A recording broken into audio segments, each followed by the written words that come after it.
Good evening, everybody. I would like to welcome you to the Township of Wainfleet Council meeting, October 13th, 2020, 7 p.m., and I call this meeting to order.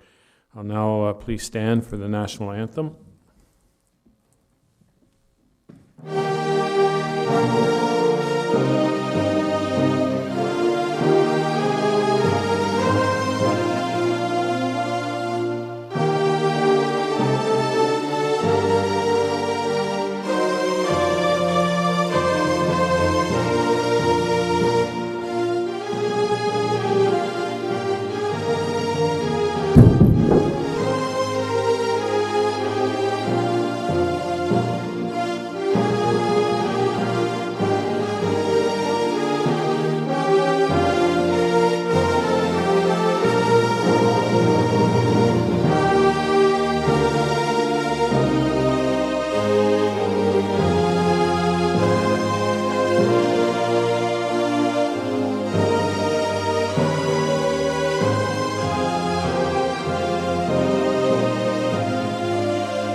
Almost lost a leg there. Okay, I'd like to begin our meeting by acknowledging that the land on which we gather is the traditional territory of the Anishinaabe and Haudenosaunee peoples, acknowledging the One Bowl, Spoon, and Treaty. One Bowl and Spoon Treaty. Are there any disclosures of pecuniary interest, general nature thereof? Okay, seeing none. We do have a presentation this evening. Do not have presentation. Sorry, got to get on here, get focused. Okay, move to the mayor's remarks. Please note that the proceedings are being broadcast live and recorded and made available through the township website, youtube.com. We ask everyone in the gallery to please maintain appropriate physical distancing and to keep your face covering on at all times while inside the building. Regular meetings are live streamed and available for replay on our YouTube channel, and we encourage the public to view council proceedings from home when possible. I'm participating in the Chamber of Commerce Mayor's Series discussion Thursday morning, October 15th, and you can register for that free online. Police Services Board will meet on Thursday, October 22nd, 8:30 at the City of Thorold Council Chambers. Regional Council will meet later that evening at 6:30 p.m. at the regional headquarters. A special meeting of Council is being held Tuesday, October 27th at 7 p.m. regarding our Central Fire Station project. And our next regular meeting of Council is scheduled for Tuesday, November the 3rd at 7 p.m. I'm saddened to announce the unexpected passing of Councillor Van Vliet's father over the weekend, and I would like to share our deepest condolences to the family. And that is the mayor remarks. Remarks from council. Councillor Quidland. PCA board meeting will be October 22nd, 9:30, and that is still a virtual meeting. Thank you. Okay, thank you. Any other comments from councillors? Okay, seeing none. Move to the minutes of the regular meeting of council held September 22nd, 2020, and the special meeting minutes of council held September 23rd, 2020. If you review though, is there any comments or concerns there? Any changes that need to be done? Okay, seeing none, those minutes are passed.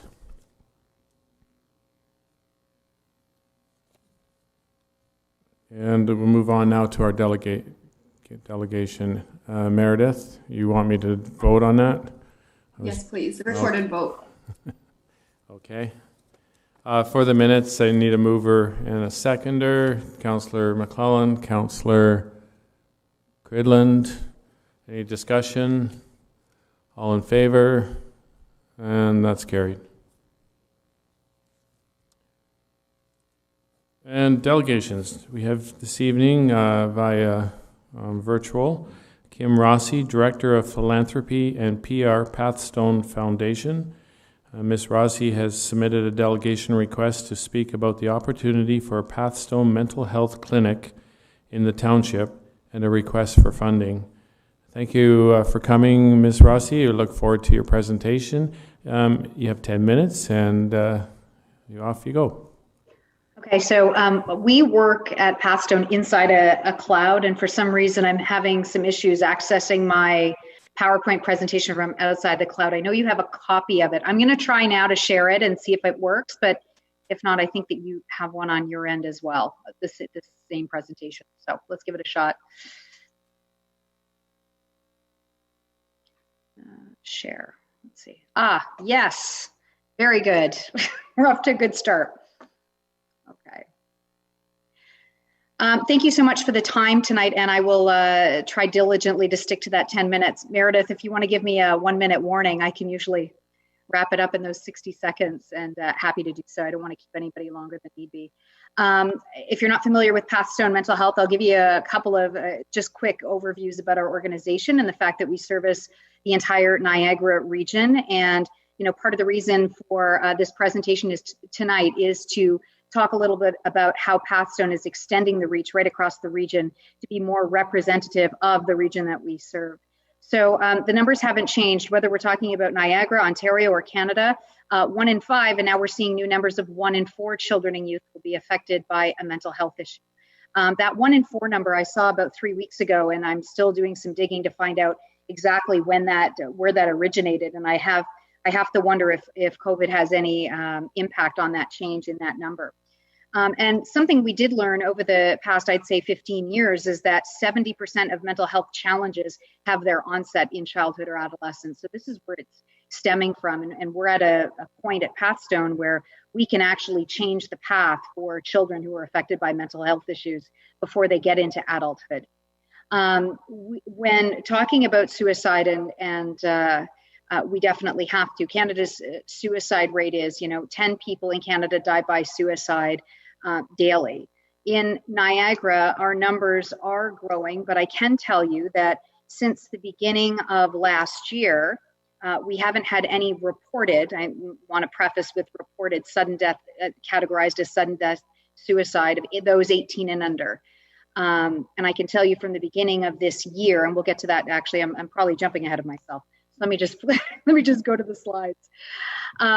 Just a little bit about Pathstone. We have 17 different programs at Pathstone, whether it's group counseling, one-on-one therapy, we have anxiety clinics, we have parenting sessions, we have a grief and trauma program that runs almost 300 days in all 17 programs. And our walk-in clinic program is probably the newest and the most robust at this point. We're in schools and we're in daycares right across the region. We have our own school in Welland on Merrittville Highway, affectionately known as, it's Pathstone's Day Treatment Facility. And in Niagara Falls, we have a live-in treatment center called Rotary House, where children, youth mostly 12 to 18, come to live with us. There's been some kind of a breakdown in the home, and now they're coming to us full time. We're working with them on building their life skills, therapy, how to regulate, behavioral, emotional, and socialization issues usually at hand. A few other Pathstone highlights. We have a crisis and support line that operates 24/7, and we currently have 8 walk-in clinics right across the region. One of the other enhancements to walk-in clinic that I'll elaborate further on is the video counseling platform, which we adopted through COVID, but it's part of our long-term plan. So just a little on the numbers. So our calendar year went from our year went from April 2019 to March 2020. We served over 7,000 children. 1,300 of them came to us through walk-in clinic, which meant they didn't wait at all for service. They accessed it in the moment that they needed it. Getting back to that suicide information that I was giving you earlier, since the start of the year, and we really focused as much as we could around COVID, our crisis and support line handles all calls. And crisis is defined depending on who is calling and what their issue is. It doesn't always mean suicide. But we handled 67 calls where suicide was being considered. And so then when we looked at those reports from Niagara Regional Police and didn't see any suicides materialize through their reporting anyhow, we know that the impact that we can have in the moment for children and youth is, it can be and is quite impressive. Okay. So we didn't start off with 8 walk-in clinics. We started with one at the Branscombe Center in St. Catharines. It was 3 days a week. It was only a few hours each day. And after about 6 months, we knew that we had to expand this clinic. And that was the next thing to do, which was to get it funded. You know, you may wonder why this isn't covered through OHIP or the Ministry of Health. And to be quite frank, we've received just about the same amount of funding from the Ministry of Health over the past 14 years as we do now. And as you know, the cost of everything goes up and things change. We knew that this walk-in clinic program would have such a major impact on accessing mental health services that we were willing to talk it through to donors and foundations and make this a Pathstone Foundation program and project. So it is completely funded by donors from start to finish. That being said, it is part of our model of care. As we start to flip our model of care, we're going to be less long-term programs, and we're going to be more short-term immediate counseling, which we would define as 6 sessions or less. And that's really the most important part. The wait list reduces when kids are waiting less time for service. The longer they sit on a wait list, the more intense our treatments have to become. Their issues become more complex, and sometimes they end up having a multitude of issues because of the wait. So we know that getting to them in the moment can change everything. So in all, with all of our walk-in clinics combined across the region, we're offering around 400 hours each month of in-person counseling. We also are enhancing those walk-in clinics, in-person walk-in clinics, with a video counseling opportunity as well that's accessible 5 days a week. So if there's bad weather, if the car breaks down, you're not feeling 100% but still want to talk to somebody, a video counseling opportunity is that great. If we end up in another shutdown mode, as we're seeing in Toronto and Ottawa and Quebec, then again, this is where the walk-in clinic video counseling platform will thrive. So what we did see from all of the walk-in clinics we do operate is that a lot of times kids needed 1 session or 2. And if we saw them a third time and it was within a 6-month window, we flagged them for a more intensive treatment, which meant let's talk about what the issue is here. Obviously, we're not getting it solved in a short-term manner, and maybe we need something a little more intensive, and we call those brief services, and that would be defined as 6 sessions or less with a therapist, the same therapist each time. If it was a more in-depth issue that we were dealing with, then we go the vein of contact Niagara, fill out the form, we triage, and then we get them into a program. And this is why our wait list started to exist. There was a bit of a holdup on one end, and then we had to process on another end. So the walk-in clinic kind of bypasses all of the red tape, and it just gets kids in front of a therapist in the moment that they need it to talk through what the issue is, and then to get the coping skills to handle it. Your friends in Port Colborne have a walk-in clinic, and we took a look at the clients that they were seeing, and a lot of them are coming to us from Port Colborne High School before COVID. And the one thing I wanted to ask them is, are we seeing any clients from Wainfleet in Port Colborne? I know some students from Wainfleet do go to Port Colborne High School, and we didn't see any. So to this day, we have not seen any cases from the Township of Wainfleet in any of our other walk-in clinics. And while I say that, it doesn't mean that they don't need it. It just means they're not accessing it. They maybe don't know what's even available. Even though we don't have a walk-in clinic in Wainfleet, kids from Wainfleet can go to any of the walk-in clinics across Niagara. We are a regional agency, and we service the region no matter where you live. We will see you in Port Colborne if you live in Welland, and St. Catharines if you're in Thorold. So I'll just give you a little bit of the math here with regards to the walk-in clinics. And again, this is funded completely by the foundation.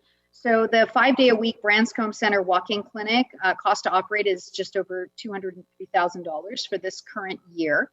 And the single-day walk-in clinic is $20,000 for 1 year.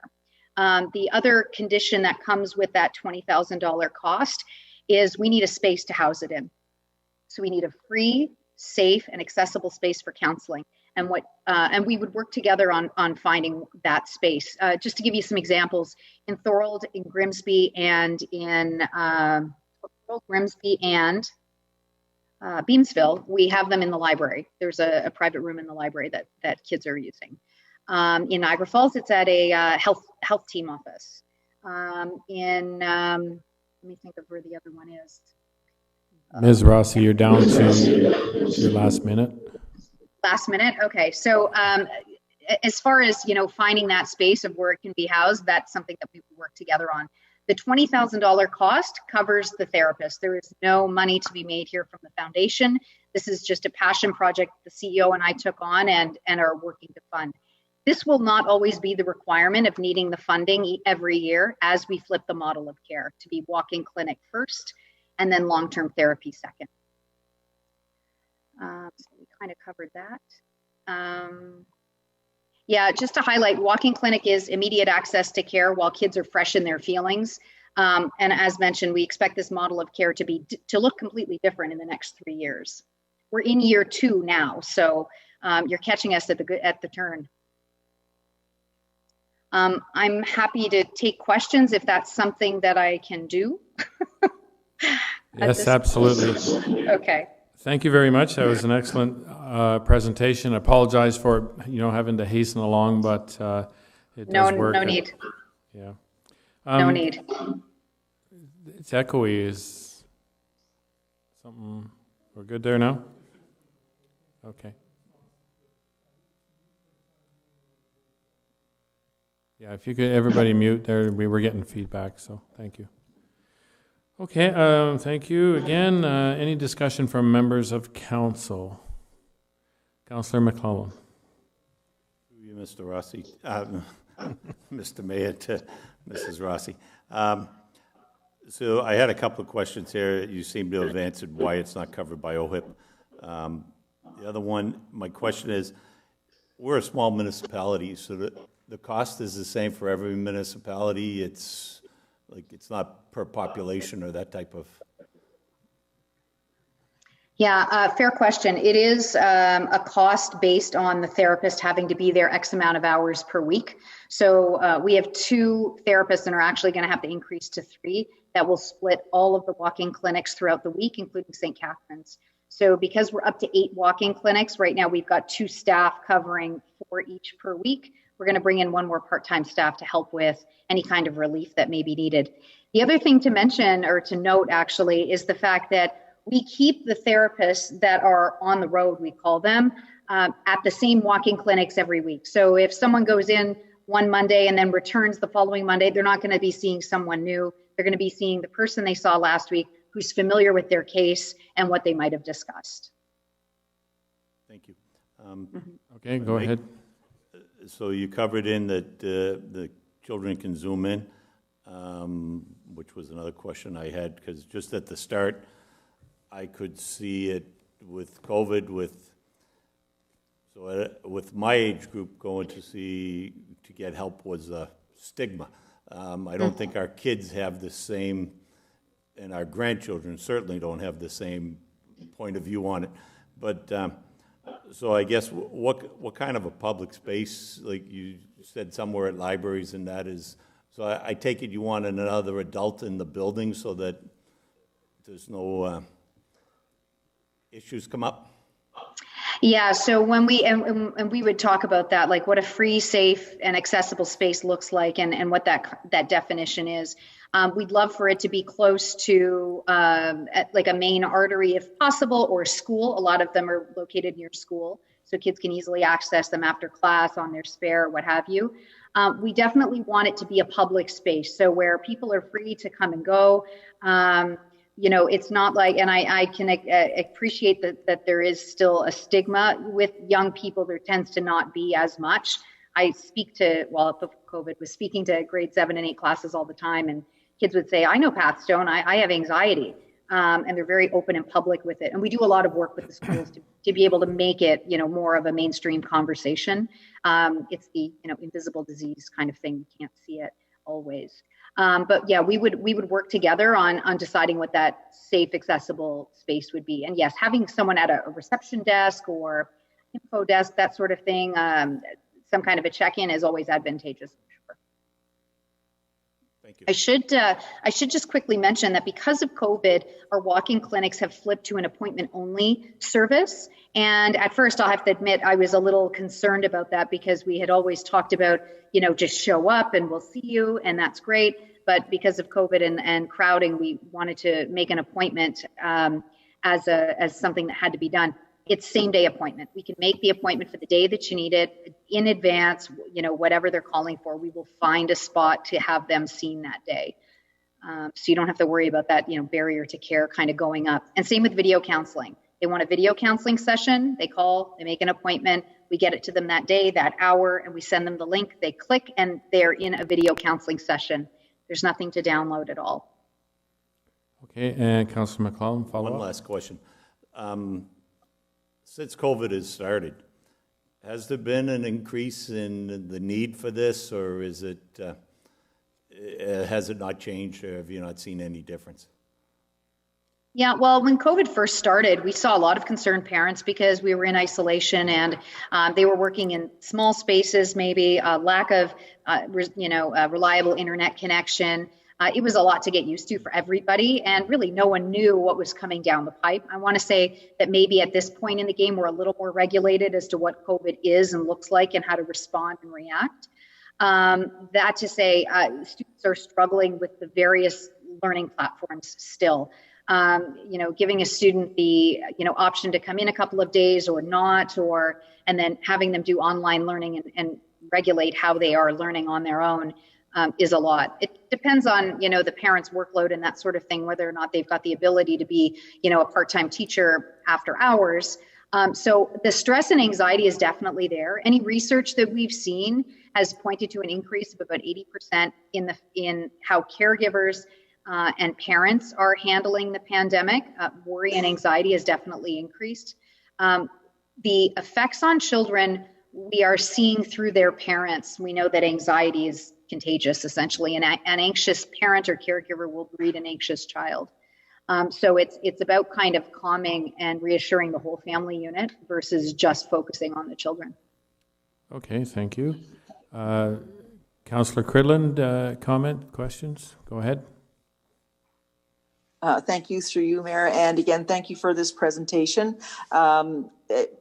I think you just mentioned in your last comments, not only is this support and prevention actually for the children of our community, it's really a big support for the parents in our community. Wainfleet doesn't have, I don't think, a resource like this, certainly that I'm not aware of. So it does sound like something that we would want to take a very serious look at. Again, the timing seems to be quite good given where we are in COVID, as the other councillor pointed out, but also, for us financially, this is our budget cycle. So we have time to consider. So I would like to hear from you in a second, just about the timing of, when this funding versus programming, is it all pretty fluid? And the other thing that's happening in our community, and I can see this fitting, is that unless things change, we are going to have a central school. So again, this support now for Wainfleet is actually going to be something that's going to be in great proximity, close proximity to all of our youth population. So at this point, I'm quite excited about what you're bringing to Wainfleet. And I think if we can look at whatever the points are that need to happen to make the decision, I would like to know from you what happens next with it, with moving this forward from your end. Yeah, happy to answer that for you. Once we decide once there's a decision to move forward and the funding is secured, we would of course find a space, and then we need to put it to market. We've got a pretty robust marketing communications plan ready to go for January. So if it took a couple of months to get it going and we could launch in January, that would be ideal. You'd be part of the new communications plan. And this is like, we're going to be doing social paid campaigns, e-blast, radio, television. We are starting a campaign with CHTV in November and another that will support that in December. And then the walk-in clinics, January, February, March. So, you know, being part of that dialogue is definitely important. We have a great relationship with the schools. We have posters that go up in the schools. They go to the kids' learning modules, or their I don't know what they call it. I know DSBN is the DSL. I don't know what the NCDSB calls it, but their portal to be able to access that information as to, you know, when the walk-in clinics are. Actually, through the appointment process, we've been able to streamline it to make it very simple because there's so many locations. The easiest point is call crisis and support line. They ask you where you're from when you call, when you want to see somebody, and then they say, well, we have a clinic today here and we've got this one tomorrow. Where would you like to go? And they triage it so that all of the walk-in clinics are getting the most use possible. And we're actually being able to triage what the issue is on the phone because it's all frontline workers that are taking the calls for those appointments. So they can identify right in that moment if this is something that, you know, needs to be dealt with on the phone and then sent to walk-in clinic, or if it's just to make a walk-in clinic appointment. Okay, Councillor Cridlin, follow up? No, that's fine. Thank you. Okay, thank you. One question for myself, Ms. Rossi. Before COVID came, you had no Wainfleet students. Could it have been a transportation issue? Because you're stating that you're mostly around schools or the ideal location. Students, kids can walk over and go right in and not have a transportation issue. So it just brings to my mind, I'm just wondering if that was potentially the reason why we had no cases here in Wainfleet. It could be. You know, it's kind of hard to speculate. At the same time, when we do start taking clients from Wainfleet, if we kind of move in that direction, all the clients are surveyed. So we ask them, you know, if their needs were met that day. We ask them why they came to see us. Would they come again? Have they ever been to therapy? Like some kids are just not comfortable with the whole idea of therapy. So the walk-in clinic serves as a really good toe dip. It's, you know, 1 hour of their time. They can see if it's for them or not, if they feel comfortable.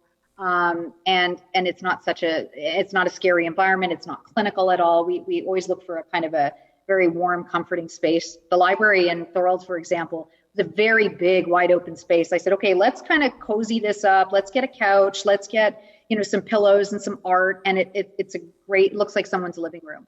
And that's the kind of environment we want them to feel comfortable in and welcome in. Versus like a doctor's office. It's, you know, right. Even at Pathstone at our building, it's a lobby. It's not a, you know, waiting room. Okay, thank you. Just the comment on that, we now have the transportation system here within Wainfleet, mm-hmm. which, you know, may alleviate that issue if it is a transportation issue, even in a few cases. So, yeah. And the video counseling platform will also solve that problem. And I think Councillor McClellan, you have one more question? You, Mr. Mayor, it's two-part. One is the hours. So, you know, is it 8 to 4:30 and these kids are getting out of school and you're gone home very shortly, or do you come in at noon and work till 8 o'clock? Or so, just so I want to make sure kids don't have to try and skip out of school to get here to do this, because this is a large municipality and there is a limited transportation system. And the other part of that is, and this is maybe more to the mayor or staff, where are we with trying to get some high-speed internet? Because there are still parts of this town that don't have any internet, let alone high-speed. So that would really hinder the video part of it in parts of our community. Yeah, I can speak to the internet aspect of it. We have a number of companies that are in process of developing and implementing high-speed internet within Wainfleet for all of Wainfleet. It's a matter of just getting it rolled out. I'm hoping, from the information I have in speaking with them, 1 to 2 years, we should be a fairly well-wired community. So it's something that we started working on as soon as I got in. We started reaching out to the companies, and then, of course, COVID has really driven the need for high-speed internet. So I'm going to take a guess and say, 1 to 3 years, we should all have it here, which is excellent for helping out here with Ms. Rossi. So, Ms. Rossi, on these, because we have a number of Hours? these requests, we go through a grant process with them, and so we receive from you this presentation, and then it comes into our budget season, and it's debated in our budget season and allocated funds from that process. So, just so you know, that's how it works. As Councillor McClellan alluded to, we're not a very wealthy municipality here. We're quite small, and so we have to be careful with our funding, but we like to have it with all the other fund requests as well, and then we can debate and decide where we're going to allocate those important dollars. Your program is very important. The youth is everything. You get them on the right path, and then it just makes a productive life for them, and it's a very important thing. So, any other questions? Any other from your point, Ms. Rossi? I can just answer the question with regards to hours of operation. Yep. Sorry. So it's 11:30 to 7:30. Those are the hours for the offsite walking clinics. The last appointment is taken at 6, so that it's done at 7, around 7, and then our therapist or clinician would be doing notes afterward on the file and then would be closing. That being said, we do sometimes have to work with the site that we're at and their hours of operation. So once, if we decide to move forward and a site is identified as being ideal, then we would talk to them about what their operating hours are. Sometimes we have to work around those. Okay, thank you. Yeah. So Okay, I think we have all the information we need. I want to really thank you for your presentation this evening and your questions answered so well. And we look forward to discussing that when we come up to our budget season here in a few months. So Great. Thank you for the opportunity. And if there's anything further that is needed, please feel free to get in touch. Certainly will. And Great. so Thank you. Thank you. So we just have a motion that the delegation presented by Kim Rossi, Director of Philanthropy and PR, Pathstone Foundation, regarding a request for funding be referred to the Township's grant and donation policy for review. A mover and seconder on that? Okay. As far as I'm concerned, this shouldn't be going under a grant. We should make this a program. This should happen. There's nothing more important in this town than the youth of the town. We got to make this happen. So I wouldn't call it under a grant. We got to find another way to get this money to do it rather than through a grant. Okay. And we can address that in budget season and figure out how we're going to work with that. Well, So, my problem is budget season for us is we passed our last budget in March. We're going to lose most of this year, school year, doing that. Is there any? but this is a long-term, this is a long-term thing. Yeah, I know, but so, COVID is also playing on people, right? So yeah, it'll have to go into the budget. So, mover and seconder on the motion, please. Moved by Councillor McClellan, seconded by Councillor Cridlin. Any other questions, discussion? All in favor? And that is carried. Thank you very much, Mrs. Rossi.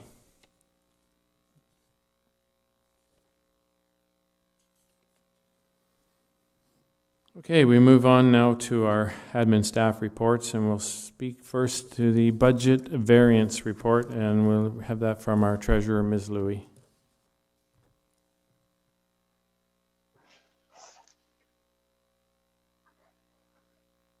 Thank you. Through you, Mr. Mayor, to all of council.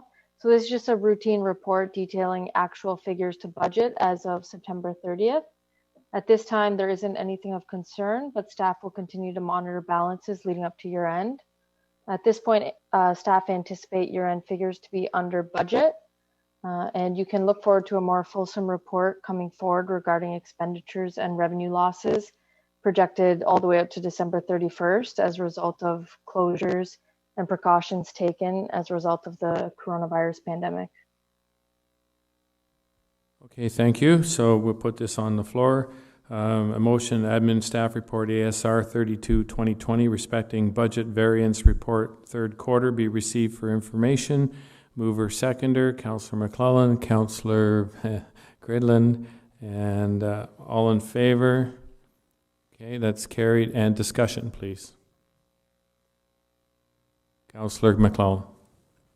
Yes, sir. In light of the absence of our colleagues tonight, can we push this discussion on to another council meeting rather than just two of us talking about it, and let Councilor Gilmore and Councilor Van Vliet have a chance to comment on this? My understanding, this is just the quarterly report that we were asking for. Am I correct in that, Mr. CAO? And so the numbers are all just where we're at. It's a request by council. I don't know how much more discussion we need on this at this time. I don't know. I'm going to look to the CAO for comment. Through you, Mr. Mayor, again, staff are at the direction of council. If you, as a group, would like to have this same report on the agenda in November at your next regular meeting, we can certainly add the same report, if that's what you're after. I'm just thinking, it may go through and nobody has a question, but seeing as they're not here in the circumstances, maybe we should give them a chance. We're at your direction. The other thing, oh, I see the treasurer has her hand up. Ms. Louie? So through you, Mr. Mayor, so this report is strictly just for information, and it's just like derived from our accounting software as of September 30th. There is, since we don't have a PO system, there are some outstanding invoices since it was generated so close to the end of September. However, as mentioned in my description, a more fulsome report in terms of actual COVID expenses will be prepared for council in terms of determining whether or not we should be applying for the phase 2 funding. I'm just wondering too, if there are, somebody on council has a question specific which may take a fair bit of explanation by the treasurer. Perhaps it could be done more one-on-one as opposed to, council. It could be hours and hours of discussion on numbers. So I'm tending to think, I respect your request, Councillor McClellan, but I'd like to see this just move through tonight, and then the two absent councillors can come back and review it and speak to our treasurer at any time if they have a concern. And I'll look to the CAO for further comment. Through you, Mr. Mayor, that's correct. The other option again is if either of those two other members have any specific questions regarding the report, they could request that we add it on to the next agenda, and we will speak to it at that time. So we'll leave it up to those members who aren't here. If they indicate a desire to speak to it, we can just simply re-add it to the next agenda. If we don't hear from them or they indicate there's no issues, then we'll just consider it concluded at this meeting. Yeah, that's fine. Okay. Yep. Councillor Cridlin, you're okay with that? Okay, thank you. So the motion is on the floor. I already had a vote, but to receive this for information, all in favor? And that is carried. Thank you. I'm going to go to our CAO now, Mr. Colossa, regarding ASR 033-2020, the revised amendment to council procedural bylaw. And I'll look for you to speak to that, Mr. CAO.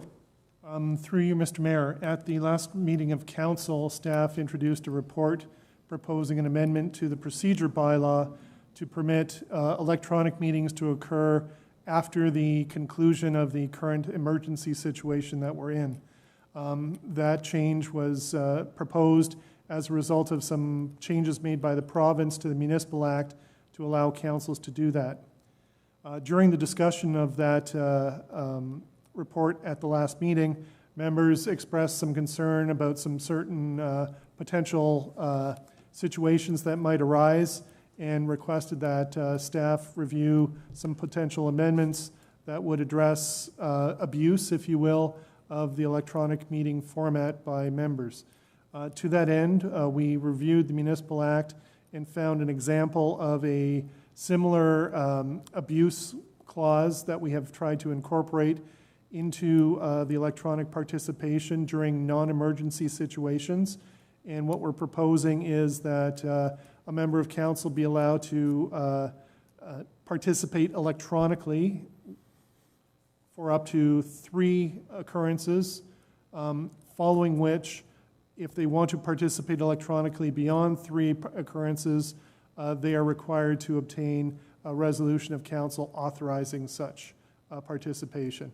As I said, this is modeled on members of council being absent from meetings where you're not allowed to be absent for more than 3 successive months prior to, again, the sort of absentee provisions of the Act coming into play.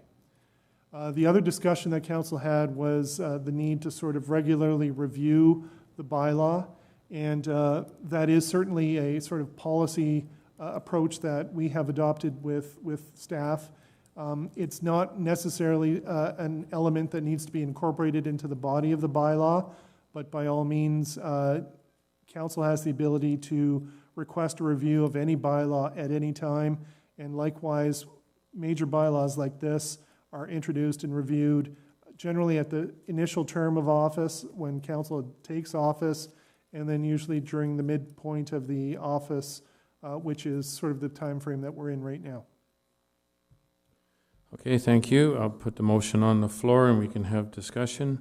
That Admin Staff Report ASR 33-2020 respecting revised amendments to the procedural bylaw to permit continued electronic participation in meetings pursuant to the COVID-19 Economic Recovery Act 2020 be received, and that amendments to the Township of Wainfleet procedural bylaw number 58-2019 as appended hereto be approved to facilitate continued electronic meeting participation during during the COVID-19 pandemic recovery period and beyond, and that staff be directed to prepare a report which considers permitting proxy voting in meetings for consideration as part of a general procedure bylaw review by a new council following the next municipal election.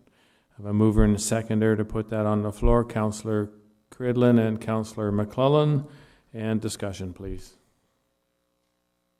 Councillor Cridlin. Thank you, through you, Mayor. I really like the amendment that we've got here. Again, similar to what Councillor McClellan was saying about others being able to, agree with this change. So my question is, if we pass this tonight, does it come back and get read once more? Perhaps the CAO could answer that. Through you, Mr. Mayor. If this motion passes tonight, the bylaw itself in its revised form will be present on the agenda at the next meeting, and there still will be an opportunity for anyone in attendance to speak to the bylaw, but it will be in the bylaw section and not in the report section. And if there are any concerns when we get to the bylaw section, it can be dealt with there in any event. So they would still have... That's perfect. Okay. That's perfect. Thank you very much. Okay, thank you. And my understanding, when I went through it again, it was exactly what we asked for at the last council meeting. So staff did an excellent job on that. I commend the staff on that, hearing what we had to say and put it into words perfectly. So, Councillor McClellan, any questions, comments? I'm good with it. Okay, then a recorded vote. Councillor Gridland? In favor? Councillor McClellan? In favor. And I'm in favor. That is carried.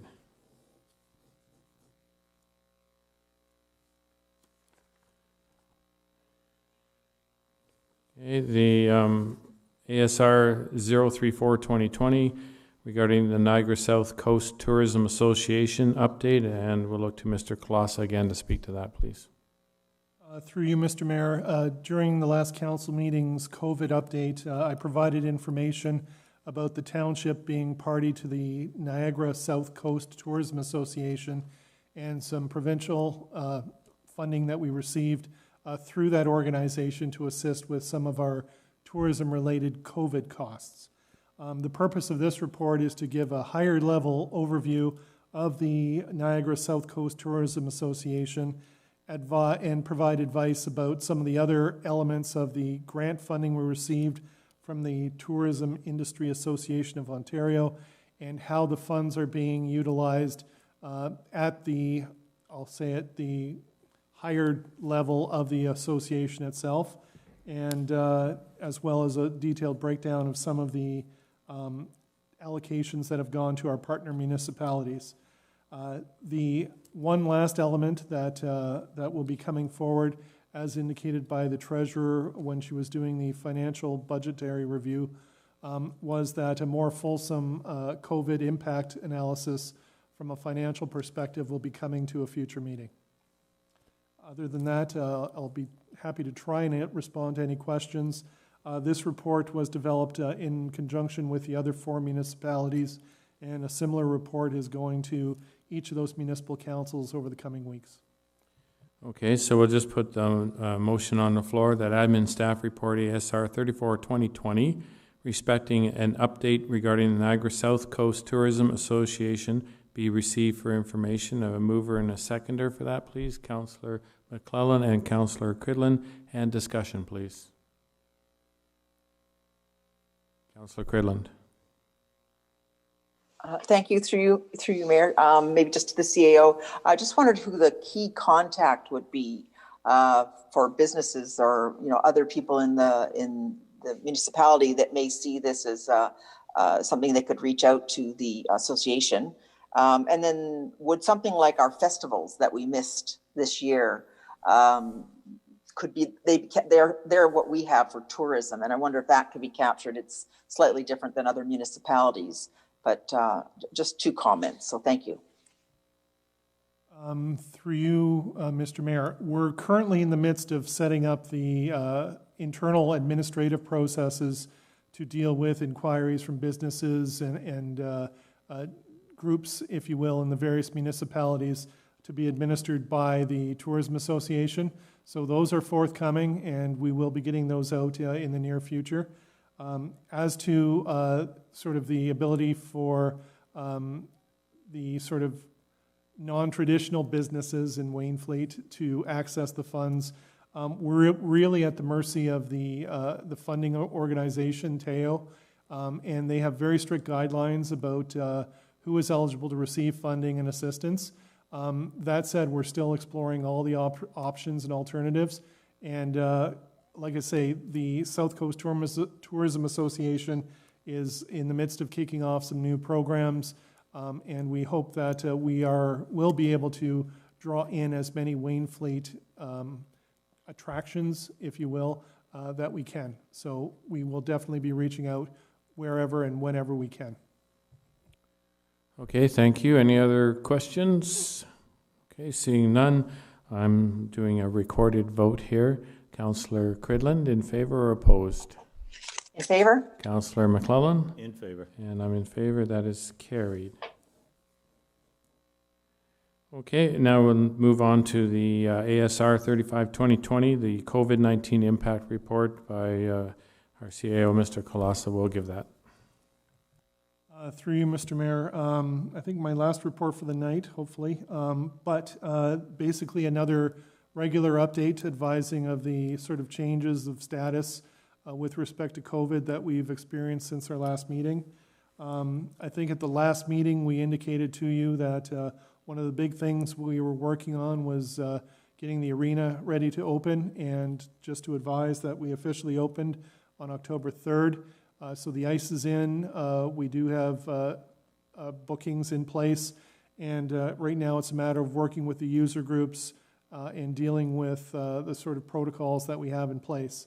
The one sort of knuckleball that was thrown our way, I suppose it's a curveball, this past week was the province sort of ramping up additional safety protocols.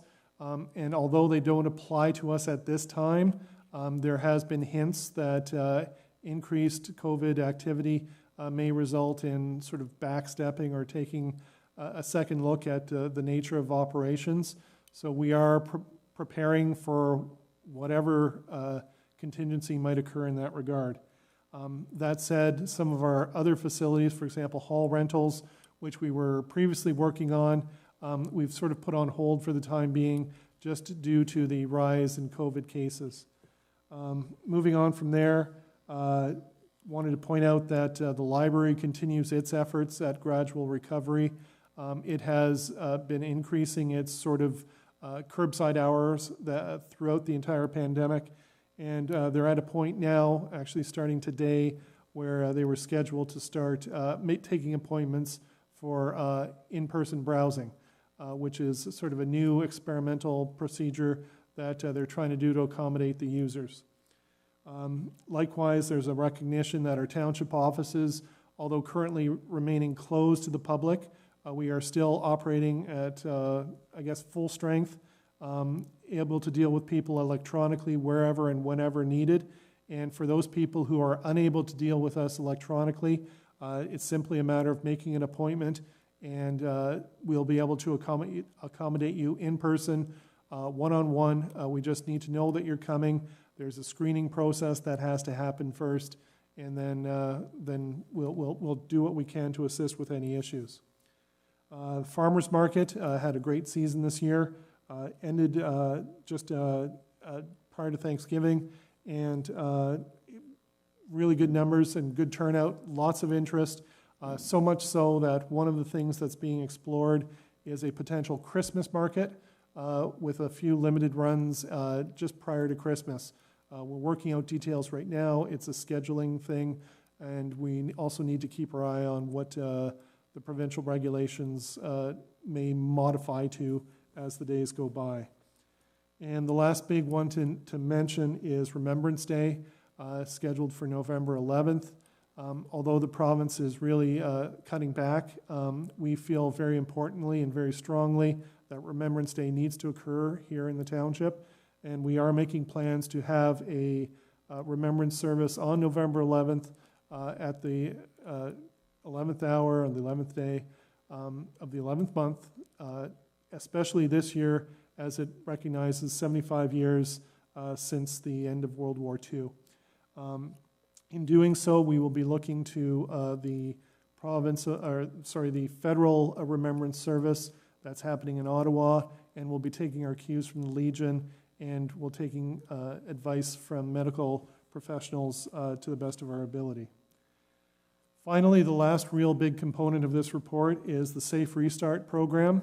I believe at the last meeting I notified council that we had in fact received $195,100 during the first round of the province's, and it's a federal program as well, it's a joint federal-provincial program, and that represents our phase one contribution from the senior levels of government to offset our costs incurred in dealing with COVID. There is a phase two, and on Thursday of last week, staff met with the Ministry of Municipal Affairs and Housing to get information about how that phase two program works. Unlike phase one, which was a simple allocation to every municipality in the province on a per capita basis, phase two is a application-based program where we must actually make a physical application to the province. And they provided very strict and rigid details on the type of information they required and the type of information we needed to supply in order to determine whether we would be eligible. The key thing is that if our COVID-related response costs exceed the phase one allocation that was provided to us, we are eligible to apply for phase two to receive some additional funding. We are currently in the midst of assembling that information. It's handled a little different than your traditional grant application. It's not truly a sort of line-by-line account-based claim. It's a much sort of broader and higher level application. And what it's going to require is a fairly significant restatement, I guess is the financial word they use. We're going to have to restate our costs based on the format that the province is asking for. So staff have started that process, and it'll take us a couple of weeks to get those numbers in place into line with what the province is asking for. So in order to apply for the grant, again, we're working on the numbers right now. The other component that the province requires is a resolution of council asking the province and the feds for funding assistance because the current monies we've received is insufficient to cover our COVID-related costs. They want that in the form of a council resolution. And at this stage, because of council's meeting cycles, I think we have two options before us today. One is you can pass a sort of generic motion this evening asking for the application to be considered by the province, and then staff will work on that application and get it submitted by the October 30th deadline. The other alternative is that staff can crunch all the numbers and then return to council first. You can look at those numbers and then you can pass the motion. So it's either a motion today or we're going to have a motion prior to October 30th at a special meeting to deal with that issue. We sort of have to leave that to the direction of council as to whether you want to just do a quick one today, get it done, or whether you want to see those numbers ahead of time and then pass the motion at that time. Okay, thank you. Put the motion on the floor. Admin Staff Report ESR 35-2020 respecting COVID-19 impact report be received as information. A mover and a seconder, Councillor McClellan and Councillor Cridland. And discussion, please. Councillor McClellan. Through you, Mr. Mayor. We have a council meeting on the 27th. Is this not something we could just do right down? I'd like to see the numbers before we go sign in our names to things, and right. And I mean, we're having a meeting anyway, so it shouldn't take long to say yay and nay. Yeah, the only thing that we discussed earlier was then we're down to 3 days to have that submitted, so it's a bit of a tighter timeline. It's doable, but it's a tight timeline for if something doesn't go right. Where if we did it tonight, and I'm not leaning one way or the other here, if we did it tonight, then we know for a fact that we can make that application, and we don't even have to, even though if we make that motion, they can punch out all the numbers, and in the end we can look at it on the 27th and do an assessment. It's either or. So Councillor Cridland, or I'm sorry, Councillor McClellan, did you have more? No, I'll listen to Councillor Cridland and see what she has to say. Councillor Cridland. Sorry, just a little tiny technical problem. Thank you, through Mayor. So if I'm getting this right, we have to crunch the numbers no matter what, and they would put the numbers in tomorrow. Then, if they knew if we'd signed the resolution tonight, or how soon would they be putting in the numbers? I'm kind of inclined to go with what Councillor McClellan's suggesting, unless it takes 4 days or 10 days to actually punch the numbers into the database that the province has got. So, we may not punch in any numbers because we may not have any excessive costs. So I don't mind waiting till the 27th as long as that doesn't jeopardize us getting the numbers into the database. Okay, and like I'm either way is my only concern is just down crunch, last minute crunch sort of thing.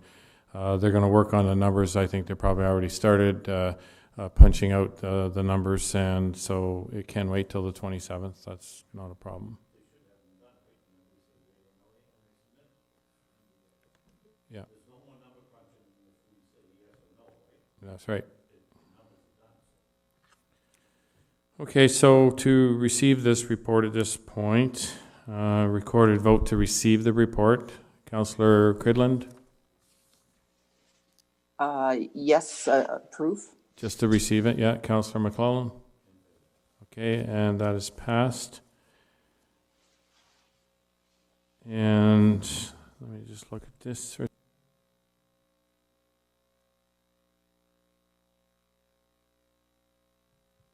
Okay, so we can wait to make the final motion for that until the 27th, and we'll ask staff to start punching out the numbers and have that prepared and bring it to council on October 27th, fire hall night. Through you, Mr. Mayor, if that is the direction of council, we will include that item on the special meeting agenda on the 27th. We'll put it on as the first item of business so that it's done and out of the way. It shouldn't take too long, I don't think, for council to review the numbers. Again, the key thing is if the numbers exceed the 195.1 that we've already received, then we're eligible to apply. Again, the application process and the reporting process is fairly comprehensive, so it will generate work for staff to do all of that. But I mean, if we can get some provincial funding and it makes sense to do so, we will certainly, we're prepared to do that.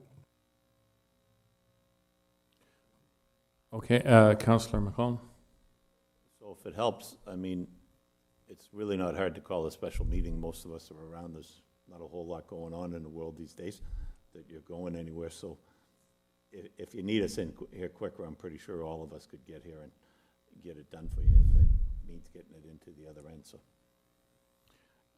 Yeah, thank you. As per Councillor Cridland's report or comments, I mean, all the numbers are going to get crunched anyway. It's just whether we did the resolution now or we wait and do it. So if it works for the 27th, then I'll be having discussions with the CAO between now and then, fairly regular about it. If it looks like it's on track and we don't need to have a special meeting, then we can just make it work on the 27th. If there looks to be any concerns or glitches, then we'll assess it together and decide whether we need to call a special meeting. Councillor McClellan. One other quick question to William. This is not a first come, first served basis. This is everybody goes in, and so it's okay. Yeah. Okay, so there's that's already been received. We're not putting in an extra motion here, so that topic is finished. So we now move on to our fire staff report, FSR 14-2020. Third quarter fire and emergency services review, and I'll look to our chief to speak to that, please. Good evening, Mr. Mayor, members of council. The following report that you have before you is the third quarter of Wainfleet Fire's operations. On September 1st, starting off with recruitment, we began our 2021 recruitment campaign. On October 1st, we held an information session with the application deadline this Friday. The information and application package was posted on our website. The link is in the report, and our information package is also attached as Appendix B. For public education and fire prevention, we were able to attend one public education event, the farmers market. We managed to make it to, and we did conduct 4 fire and life safety inspections, 2 of which were compliant and 2 required some remediation. This would have been our busiest time of the year between the fall fair and Marshville and some other summer events. But as we know, COVID-19 has certainly restricted the vast majority of those events, reducing our abilities to attend. During the past 3 months, we attended 45 emergency incidents, which you can see the breakdown there on, I guess that would be page 2. And I've provided a revised kind of year-to-date in Appendix A showing a comparison to 2019. We have noticed that after the lockdown that occurred, for lack of a better term, that occurred in mid-March, April, our call volume dropped by about 40%. While we were responding to the less number of incidents, the calls that we were going to were much more serious in nature. So it's kind of a catch-22. It's nice that we're not going to as many things, but it's also a strain on the guys after 7 months of seriousness.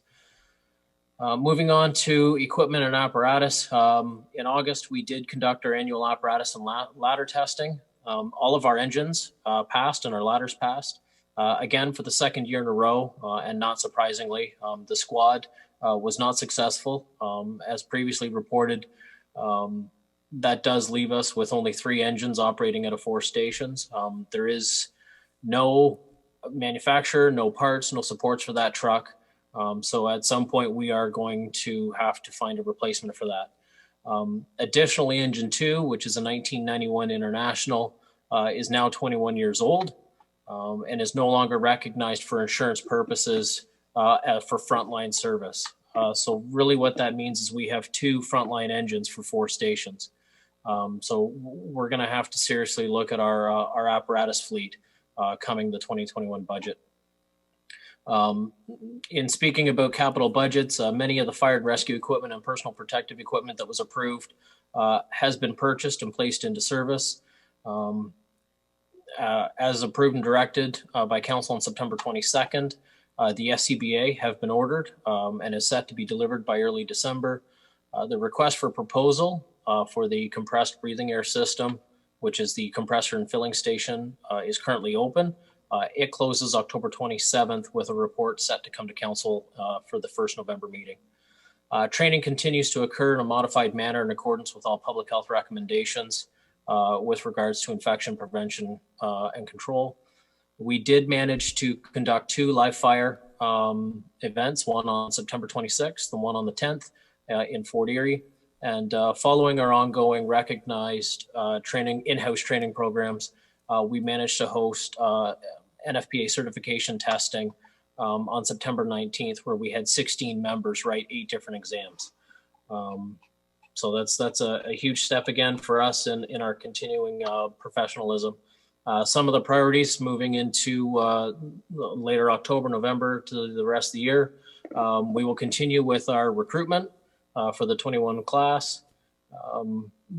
The wrap up of the breathing air program and any of the remaining fire station projects, both Station 3 and Station 4, some of the approved capital upgrades that were done there. And as you're all aware, we have a meeting in 2 weeks to discuss the central station. So that's it from me. Okay, thank you very much. The motion that Fire Staff Report FSR 14-2020 respecting 2020 third quarter fire and emergency services review be received for information. I have a mover and a seconder for that, Councillor McClellan and Councillor Cridland. And discussion, please. Councillor Cridland. Through you, Mayor, I think I say it every time. I just love these reports. So thank you again, Chief. I really like the year to date and what that is showing us in terms of the events, and really appreciate you expanding on the complexity of the events, even though there's fewer. So that's very good for our public to know.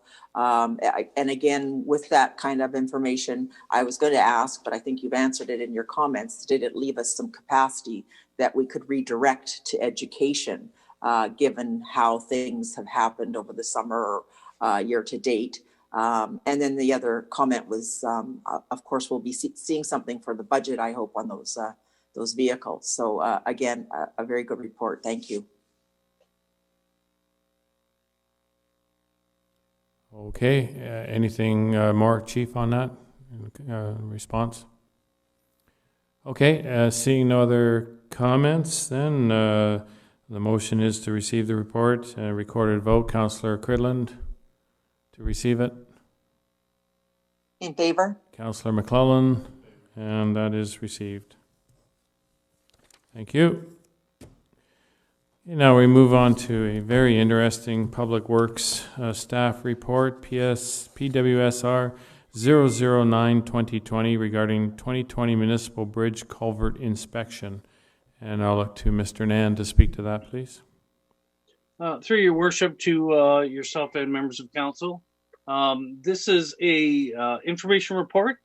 We've had our 2020 bridge inspection done. We are required to inspect them every 2 years. As you remember, previously, we've included Gents Road Bridge on a yearly inspection program. So the results of this year's Gents Road is included as well. Just to a little bit of background, we have the 17 structures. 15 of them are township owned, and 2 of them are owned, dual ownership with West Lincoln. As you can see by some of the presentation and the actual report itself, we have 4 bridges that are in poor condition, 6 in good, and 7 in fair condition. We do have some updated preliminary costing. I mean, a lot of that is based on experience and the market at the current moment. So I highlighted some information for council just to give them some updated costs. Projected costs 2018 as compared to the new cost. As you can see, there's approximately 17% increase. And some of that is due to obviously construction costs and COVID-related project costs, etc. Some of the issues that we'll be bringing forth as a capital projects moving forward during budget deliberations. So we will be able to discuss those projects and anything else that council would like to direct at that time. But I'm open for any questions that council may have. Thank you, Mr. Nan. So the motion is that report PWSR 009-2020 respecting the submission of the 2020 Municipal Bridge Culvert Inspection Report be received for information. A mover seconder to put that on the floor, please. Councillor McClellan and Councillor Cridland. And discussion, please. Councillor McClellan. Through you, Mr. Mayor, to Mr. Nan. Through you, Mr. Mayor, to Mr. Nan. Richard, if I read these, I come up with 1, 2, 3, there's 6 that are under the now category. If I do the math on that, that's $1.4 million that we'll be looking at for next year's budget. Reading the reports and what needs to be done, most of this you can't leave or we're going to be in dire straits the year later.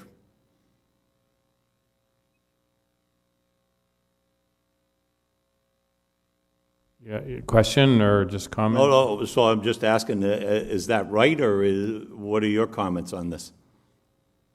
Sure. Through your worship, yes. Included in that is the Gents Road Bridge, which basically is one of the large projects. And we've had some direction to monitor it for the time being, to see how long, or to monitor the decrease and the longevity of that bridge. So we'll be continually monitoring that. One of the other structures that's potentially on this list is the Shields Road Bridge, which, as council knows, we've got some direction for that bridge as well. We've had some lengthy discussions with the bridge inspection engineer regarding a couple of these bridges, and that includes waterproofing and paving. The unfortunate part is these structures they're listed as other, and Councillor McClellan he's well aware of these projects. They were basically fiberglass bridges. It's wood wrapped in fiberglass. The unfortunate part is we had some lengthy discussions with our engineering partners. They require us to basically waterproof and pave it. The unfortunate part is they can't come up with a very foolproof way that we're going to be able to strip the deck off without doing damage to the fiberglass. So I'm working with them to come up with some solutions in order to bring that forth for council for budget. But it's a difficult type of project as we're going through it. We try not to scratch it, but we still have to clean it completely off and clean it and fiberglass it and seal it again. So that's one of the things I'm working with, and hopefully we can get that in time for council during budget deliberations. Okay, thank you. Councillor McClellan, follow-up? Okay, Councillor Cridland, questions? Go ahead. Thank you, through you, Mayor. Richard, how many bridges have we done, like actually completed in the last, 4 or 8 years? Through your worship to Councillor Cridland, we haven't done any projects in the last couple of years. We've done some engineering in conjunction with West Lincoln. The latest bridge that we did have was a bridge that was is the Quarry Road Bridge, built in 2008. As you can see, that structure was, if you look at the report, that was the leading picture that's on the report. It's the nicest one we currently have. That was constructed in 2008. But we haven't done a lot of bridges, and because of the volume of work involved, some of the structures we've done some preliminary studies on for weight restrictions, etc. And we'll be moving forward with a couple of those additional inspections this year as part of the capital presentation to council as well. Thank you. Through you again, then, Mayor, just another little bit. As we come up to budget, now this is our, third one. Is there a way to do it so that we can see doing, all the now ones and whatever the tools are financially to be able to do that so they're underway, and then actually bite into the 1 to 5 years. So we actually look out and we can see that over the next 5 years, here's the plan for bridges. I think we see that with, fleet replacement, those kinds of things, but we actually have it mapped out so that we don't get stuck on a bridge. I don't know, but maybe there's a different way we can look at them this budget cycle that helps us, sort of get over the bump with these big numbers. So anyway, great report. Thank you very much. Okay, thank you. Councillor McClellan, you have one more question. Yes, to Mr. Dan, the way I see these first ones here, so you take Gents Roads out, the Dixie Road, and it needs a guardrail on it. So if the guardrail doesn't go on, we're liable if somebody goes over that, right? And we're putting ourselves in, yes, it's easy to say, well, don't do it, we'll save $86,000. We'll spend that in a lawyer, the first car that drives across it and goes over the guardrail, or the little bump that's there. So, we've got to start looking at these things and getting them done. You look at Pearson and Lincoln, it says it's $122,000 to do if we do it this coming year. If we don't, it'll be $250,000 the year after that because the salt gets in, the stuff deteriorates. We look at Malawani Road, it's the same thing. And I look at some of these and the pictures they took and the delamination of the concrete.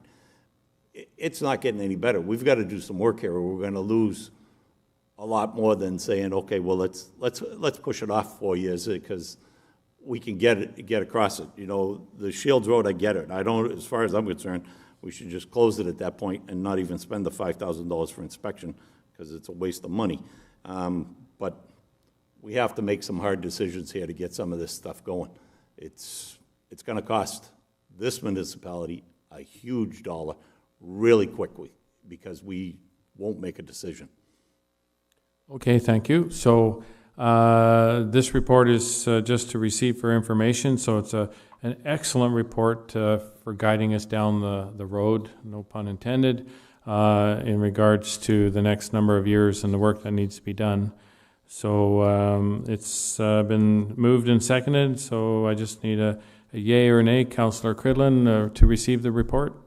In favor. Councillor McClellan to receive it, and that is passed. Okay, we move on to a piece of correspondence now. And I refer to the document from the Corporation of the Township of Huron-Kinloss, where they are making reference to a change to the provincial government to the farm property tax class program, and they have sent it to us to have a look at and for support. Mr. CAO, is there any comment that you'd like to make about this? Through you, Mr. Mayor. Again, it's a motion passed by their council, and if I could, it sort of parallels some of the discussions we've already had and started with the various ministries. I know Councillor Cridland also had approached the various ministries during a recent conference, sort of suggesting a need for the province to revisit the sort of financial relationship that exists between municipalities, farm taxpayers, and the province itself. Again, it's sort of a motherhood issue, if you will, and certainly perhaps Councillor Cridland could provide some comments or Councillor McClellan, but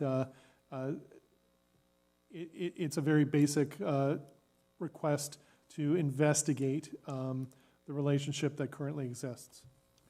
So yeah, it really comes down to, do we want to support them and ask the provincial government to have another look at the farm tax rate? Councillor Cridland, do you have any comment on that? You're somewhat versed in that. Thank you. I think Councillor McClellan did have his hand, but I will jump in. Thank you, Mayor. The CAO has captured it perfectly. This was the last cycle where we went when we were at the Rural Ontario Municipal Associations Conference, and at that time the government is receptive to looking at this. So I think supporting it, if that's what we decide to do, that they won't be surprised because they already know that we're interested in having this explored, and it is being explored in the realm of adjustments. Okay, thank you. Councillor McClellan. Through you, Mr. Mayor, and this would be to our treasurer. My question is, I don't want to see the farmers pay any more taxes, but what do we as a municipality lose by the difference in what we collect for farmland and what we should be collecting, and let the province give back that to the farmers, right? I mean, we're in a municipality that grows the food to feed the GTA, yet we get penalized because we do that.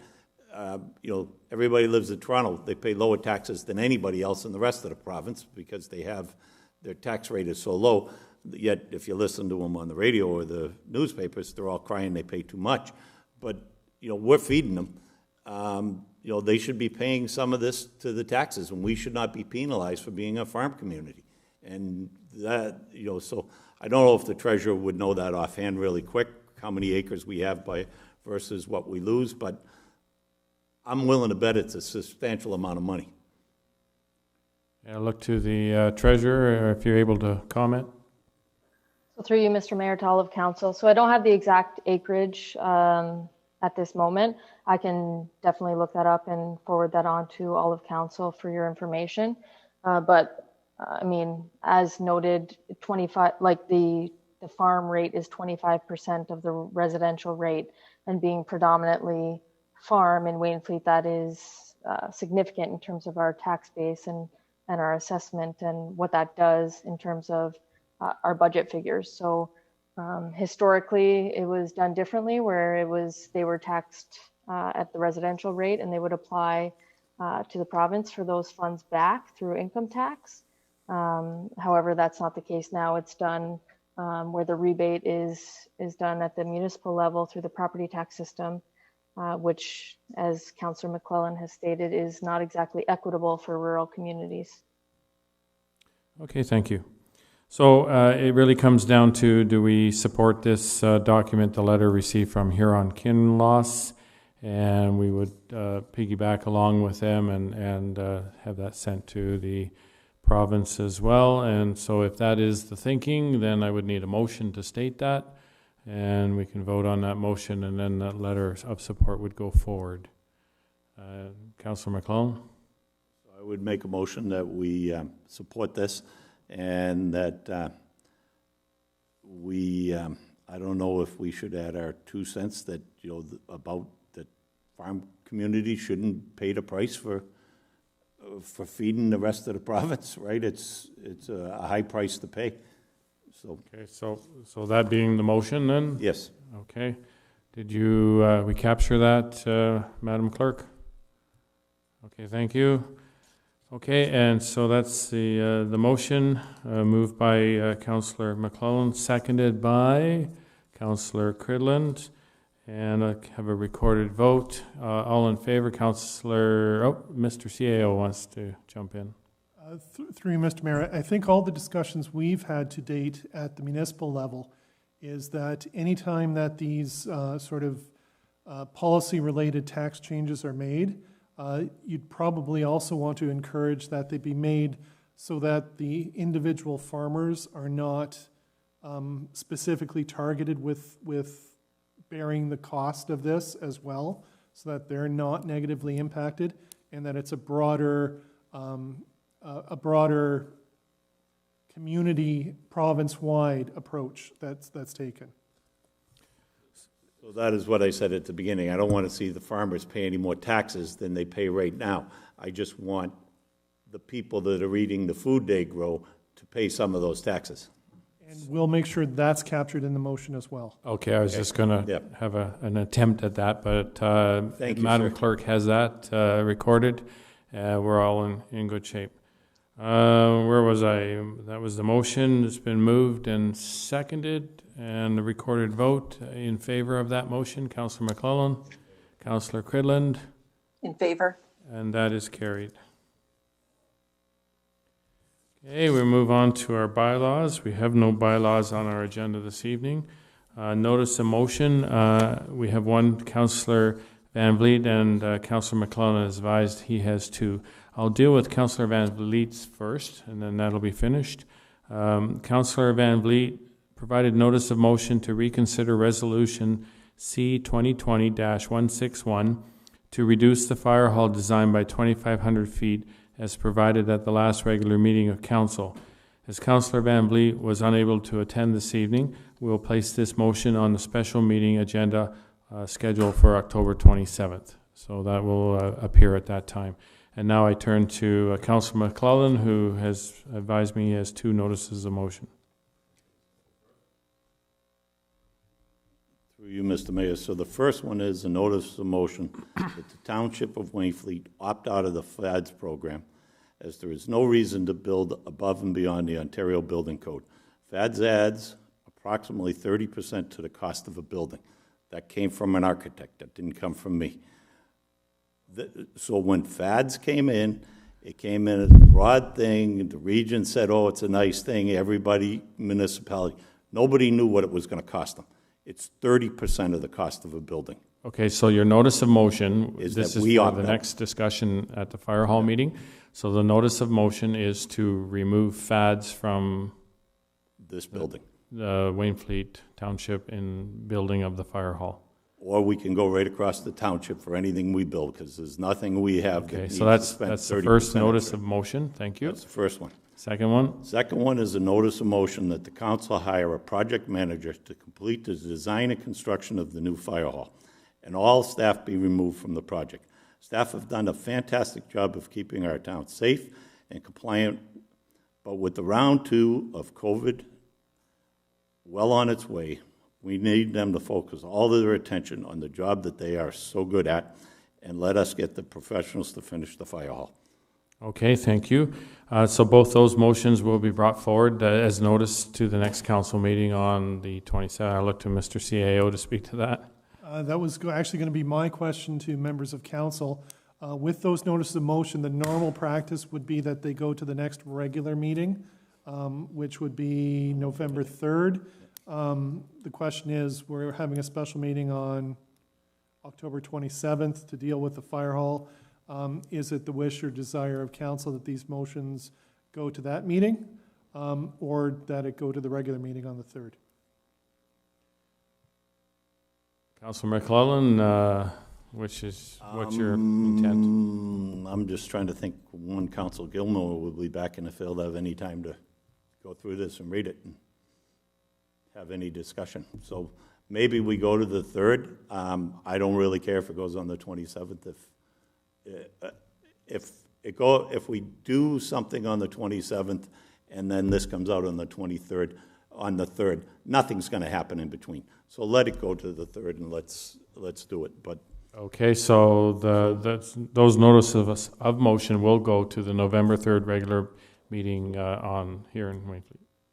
so will that is clear? I did it right. There's no questions that are coming nope. back. Perfect. 2 notices of motion, perfect. November 3rd, it'll come back to us. Okay, no other notices of motion? Councillor Cridlin? Okay, we move into our closed meeting, and that council now move into closed session to discuss item under section 239(2)D of the Municipal Act 2001, labor relations or employee negotiations. One item, a matter pertaining to employee negotiations. And second item is item section 239(2)B(E)(F) of the Municipal Act 2001, personal matters about an identifiable individual, including municipal or local board employees, litigation or potential litigation, including matters before administrative tribunals affecting the municipality or local board, advice that is subject to solicitor-client privilege, including communications necessary for that purpose. 2 items by law enforcement matters. And C, minutes from the closed meeting of council held September 22nd, 2020. That is the motion on the floor. And let's put it on the floor first. A mover and a seconder to do that. Councillor McClellan to move it. Councillor Cridland seconds it. And discussion. Absolutely. We'll do that as we'll pass this and then we're going to move into closed. So.